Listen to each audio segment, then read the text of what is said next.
Je l'ai annoncé à l'entame de ce journal que les communautés Lendu et Hema exigent la libération de Thomas Lubanga et les autres membres de la task force présidentielle prise en otage par les miliciens de la Codeco à Djougou en Ituri depuis 2 semaines. Dans une déclaration faite pour la première fois depuis le début de ces conflits en Ituri, ces deux communautés antagonistes estiment que la population de l'Ituri est tout simplement victime d'une manipulation des prédateurs qui malheureusement associent aveuglement les fils et filles de ces deux communautés.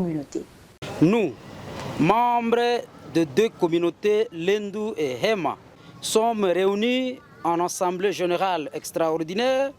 Les deux communautés ont notamment échangé sur la question des libérations des otages de la délégation de la task force retenue depuis le 16 février 2022 à nos jours.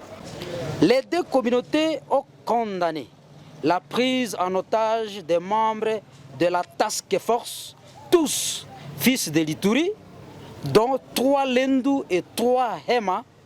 Elles ont également condamné le silence de la présidence de la République qui, pourtant, les a envoyés en mission officielle de sensibilisation des groupes armés.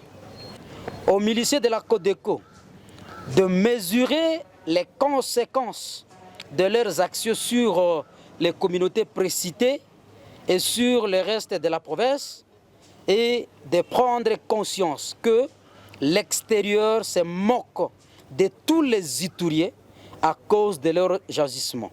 Par conséquent, ils doivent éviter de faire croire que les conflits armés engagent toutes les communautés.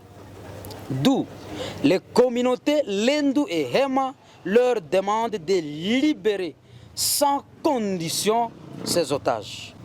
Aux communautés Lendu et Hema de comprendre que les groupes armés ne sont pas créés par les communautés et qu'aucune communauté n'est bénéficiaire de ces conflits.